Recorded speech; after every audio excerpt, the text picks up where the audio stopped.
Okay, 3, 2, 1.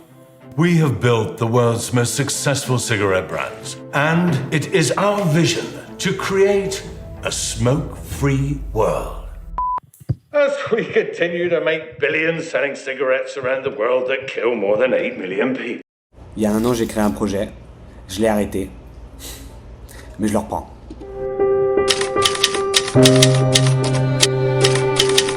Solution à venir, Philip Morris veut arrêter de vendre des cigarettes dans plusieurs pays d'ici 10 ans. Ah oui, fini. Quel est mon plan pour faire 10 000 visites sur mon site en organique? Petit disclaimer, je parle pour mon site, pour ma niche, ça sera peut-être différent pour la tienne. Et puis 10 000 visites, c'est pas forcément un objectif à atteindre. Ce qui compte, c'est le taux de conversion sur ton site. Mais nous, on va tenter de battre l'industrie du tabac. Et donc, il nous faut un maximum de visiteurs sur notre site. Mais pour ta thématique à toi, ce sera certainement différent.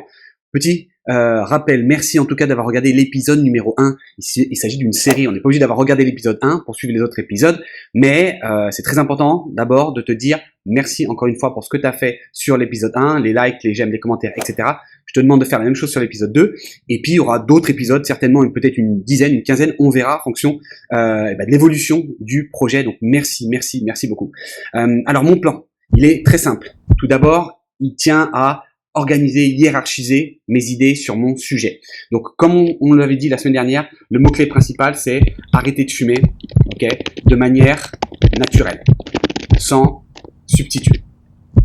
Ok, donc, contrairement aux substituts nicotiniques, là, on va essayer d'arrêter en utilisant soit du fasting, donc du jeûne, soit des plantes, etc. Il y a des choses qui existent pour arrêter de fumer, qui sont beaucoup plus, bien plus efficaces que tout ce qu'on peut voir sur le marché et tout, on va dire, tous les chiffres des pharma qui essayent de mettre en avant, bien évidemment, des manières un petit peu moins naturelles pour stopper la cigarette. Donc, bien évidemment, on va d'abord hiérarchiser nos idées et donc en 3 niveaux. Le premier niveau, c'est haut du funnel, milieu du funnel, bas du funnel. Ok. Ce qui est important, c'est de comprendre. En fait, là, on va qualifier notre visiteur. Donc, en haut du funnel, la personne veut arrêter de fumer, elle n'a pas encore bien identifié la manière dont elle veut arrêter de fumer. Donc, par exemple, ça pourrait être je fume trop. Voilà, ça, c'est le haut du funnel. Je fume trop, donc j'ai envie d'arrêter, mais je sais pas exactement comment. Le milieu du funnel pourrait être je fume trop et j'aimerais arrêter dans 2 mois. Ça, c'est le milieu du funnel. Il a déjà identifié le fait qu'il voulait arrêter de fumer, il est prêt à le faire et maintenant il cherche une solution. Et puis le bas du funnel pourrait être arrêter de fumer en jeûnant, solution. Voilà. Et donc, en gros, là, il sait déjà la manière avec laquelle il va arrêter de fumer, donc c'est de manière naturelle, donc sans substitut, et il le sait, il a ciblé le jeûne, et donc lui, il aimerait bien du contenu autour du jeûne. Et donc, nous, le but, c'est que sur ce bas du funnel, on lui propose l'accompagnement ou la méthode pour arrêter de fumer qu'on est en train de mettre en place. Sur le haut du funnel, on va essayer de les emmener sur un article ou une page de milieu de funnel. Et sur une page milieu de funnel, on va essayer de les amener sur une page bas de funnel. D'accord? Une fois qu'on a hiérarchisé les idées, il va falloir hiérarchiser les mots-clés. Et donc là, encore une fois, on part sur le même type de réflexion, c'est-à-dire que on a un mot-clé en haut de funnel. Donc en haut de funnel, par exemple, je fume trop, si c'est un mot-clé, et ben voilà, c'est notre mot-clé, on crée un article autour de je fume trop, comment arrêter. Voilà. Ok. Sur milieu du funnel, par exemple, on pourrait très bien être sur qu'est-ce qu'on avait mis? On a mis je fume trop, arrêter de fumer, donc ça pourrait être, le mot-clé pourrait être, par exemple, arrêter de fumer en 2 mois. Voilà. Etc. Et puis bas du funnel, ça pourrait être, par exemple, on pourrait mettre arrêter de fumer en jeûnant. Voilà. Donc ça, c'est nos mots-clés. On va aller les vérifier. Donc pour ça, on a des outils gratuits et des outils payants. Un des outils qu'on peut utiliser gratuit, c'est Keyword Planner. Voilà. Keyword Planner, c'est de Google. C'est très important d'avoir un outil pour vérifier quand même. On peut utiliser aussi Google Trend pour voir un petit peu la trend sur le marché à chaque fois pour vérifier que nos mots-clés sont bien en adéquation avec ce qu'on pense, d'accord. Parfois, les outils, comme ces outils sont basés sur de la data anglaise, on peut ne pas avoir certains tracking sur des mots-clés. Ce qui est important, c'est toi, ce que tu penses, ce que tu connais ta niche, d'où l'importance d'être un expert de sa thématique, d'accord. Donc, si toi, tu es convaincu que arrêter de fumer en jeûnant, c'est un mot-clé, mais que les outils ne donnent aucun volume sur ce mot-clé-là, tu y vas parce que tu sais que derrière il y a des gens qui t'ont déjà demandé cette solution-là, ou alors tu as vu dans des articles, etc., sur des vidéos sur YouTube, etc. À toi de prendre la décision d'y aller, évidemment. Une décision qui va être importante puisque un article créé, c'est du temps passé. Et donc si tu crées un article pour rien, évidemment ça peut être gênant. Mais on ne crée jamais vraiment du contenu pour rien puisque tu peux l'utiliser soit sur tes réseaux sociaux, soit en newsletter pour alimenter plus ou moins le contenu de base que tu as.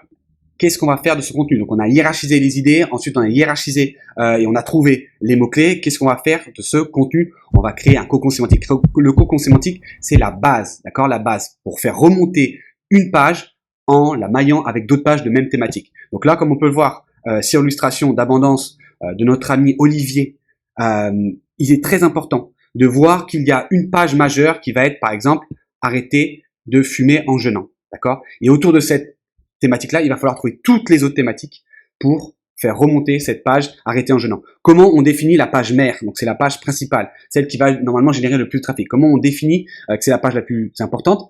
Soit parce que niveau business, elle est plus importante, plus intéressante, soit c'est celle qui a le plus de volume de recherche par mois. Parce que forcément, si tu as plus de volume, derrière, tu vas pouvoir convertir plus facilement.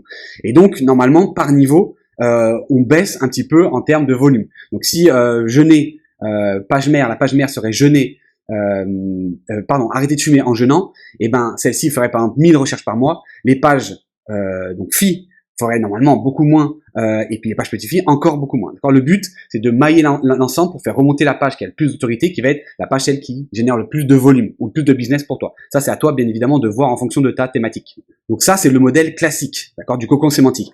On pourrait également, et on est en train de regarder un petit peu en ce moment, ce qui pourrait être intéressant de se baser sur le PageRank. Le PageRank c'est ce que tu as là sous les yeux, c'est en gros ce qui permet de classer une page, d'accord. Ça fait partie de l'algorithme de Google, c'est la base, c'est ce qui a fait son succès aujourd'hui. Et donc on pourrait penser que partir de la page, en tout cas de la forme classique du cocon, pour se rapprocher d'un maximum du PageRank. Qu'est-ce que ça voudrait dire? En fait, c'est que, si tu veux, le cocon serait tout ce qu'on a là, donc tout ce qui est B, autre que C. Et en se basant sur PageRank, ça serait de créer une page C qui vient appuyer la page B qui serait la page mère. Qui serait en fait une page A, mais qui serait une page mère. Et donc, sur ce modèle-là, on pourrait voir travailler un autre cocon pour essayer de remonter plus facilement sur la sémantique. Ça, après, on verra. C'est des tests qu'il faut mener, mais en tout cas, c'est des pistes de réflexion que beaucoup aujourd'hui essaient de mener pour avoir en fait un cocon le plus, on va dire, effectif possible. Évidemment, ça, c'est la stratégie que tu peux utiliser sur ton site. Créer un cocon, c'est une base en SEO. Ça permet de remonter sur des mots-clés compétitifs. Ça élimine complètement l'achat de backlinks.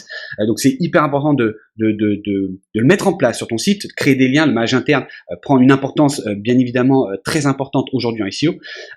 Mais ce n'est pas tout en fait. C'est pas parce que tu mets en place un cocon, ce n'est pas parce que tu choisis des bons mots-clés que ça va forcément ranker rapidement, ou en tout cas ranker, on va dire, jusqu'à 10 000 visites par mois, qui était l'objectif de base. Pourquoi? Parce qu'en fait, il y a plein de choses qui rentrent en compte, notamment la difficulté de la niche. Là, encore une fois, on est sur une niche addiction, santé, et donc Google est extrêmement vigilant par rapport au choix des contenus. Donc là, ce qu'il va falloir faire, c'est également aller trouver des experts de la thématique pour créer du contenu. Donc toi, tu peux créer du contenu, tu peux en rédiger, tu vas pouvoir mettre dans ces contenus-là des liens externes sur des recherches scientifiques, etc., pour appuyer tes propos, mais il va falloir également des gens extérieurs, experts, pour participer, si tu veux, à la construction de ton contenu. Et donc tout ça va peser, bien évidemment, et va être utile pour faire remonter sur des mots-clés qui sont très compétitifs la plupart du temps. Lorsqu'on est sur des niches comme ça, toi tu seras peut-être sur des niches moins compétitives, donc tu auras moins de choses à faire. Mais également, ce qui est important à comprendre, c'est pas parce que tu crées du contenu que tu vas ranker obligatoirement. Il peut y avoir également des problèmes techniques, ça il va falloir vérifier. On regardera un petit peu sur un autre épisode comment s'améliorer sur des points techniques de base pour faire remonter ces pages. Bon, en tout cas, ce qui est important de comprendre également, c'est que quand on se lance sur un projet, il peut y avoir ce qu'on appelle des Red Sea Moments, et ça c'est intéressant de comprendre ce qu'est un Red Sea Moment. Si tu veux, bon, enfin, l'histoire résumée rapidement, mais c'est lorsque les Israélites ont fui de l'esclavage, ils se sont fait poursuivre par les Égyptiens, ils se sont retrouvés face à la mer Rouge, et donc là Moïse, qui menait le peuple, se trouve face à la mer Rouge. C'était soit il traversait et il mourait, soit il revenait en arrière et il se faisait évidemment tuer ou retourner en esclave. Et donc le Red Sea Moment, c'est quand quelque chose se passe et en fait, tu ne peux absolument rien faire. Et c'est un petit peu ce qui se passe, si tu veux, en SEO. En tout cas, on pourrait faire l'analogie comme ça, c'est que tu vas créer peut-être beaucoup de contenu, 10, 20, 30, 50 pages, et rien ne va te se passer. Donc, possiblement, tu vas te dire, mais c'est terminé, je ne peux rien faire, ça ne rank pas. Voilà. Mais le problème, c'est qu'en fait, c'est que le SEO, ça prend déjà du temps. Deuxièmement, il y a des choses, il y a des problèmes d'indexation qui peuvent empêcher de ranker tes pages.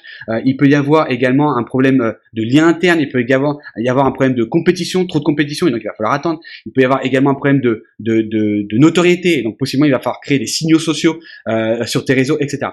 Donc la plupart du temps vont arrêter, c'est-à-dire qu'ils vont créer 10, 20, 30 articles et puis ils vont arrêter parce que rien ne va se passer sur leur site. Mais toi justement, tu vas partir dans cette, on va dire, dans ce mindset-là, même si c'est pas forcément le bon mot, mais tu vas partir dans cet état d'esprit-là que tu vas absolument rien lâcher. Quand je te dis 10 000 visites par mois, 10 000 visites par mois, ça va représenter au moins 200 articles. Donc à partir d'aujourd'hui jusqu'à plus un an ou je sais pas, un an et demi, il va falloir que j'ai créé 200 articles. Et en fait, je ne peux pas m'arrêter avant ces 200 articles. Ça n'aurait aucun sens, sachant que mathématiques est extrêmement compétitive. Donc j'espère que cette vidéo va t'encourager à tenir, à ne pas lâcher ton calendrier de contenu. On verra également des templates de calendrier de contenu pour pas se tromper sur la langue rédactionnelle et le choix des mots-clés et le maillage interne également. Mais ne lâche pas. Si tu commences aujourd'hui, mets-toi en tête que tu as entre 100 et 200 articles à créer. Tu vas créer un livre. Ce livre-là va représenter toute ta thématique et c'est ce qui est représenté par le cocon sémantique. Voilà. Donc c'est important, ne lâche pas, démarre aujourd'hui et dans un an, tu auras déjà entre 100 et possiblement un an et demi 200 articles. Et c'est comme ça tu vas pouvoir ranker sur tes mots-clés.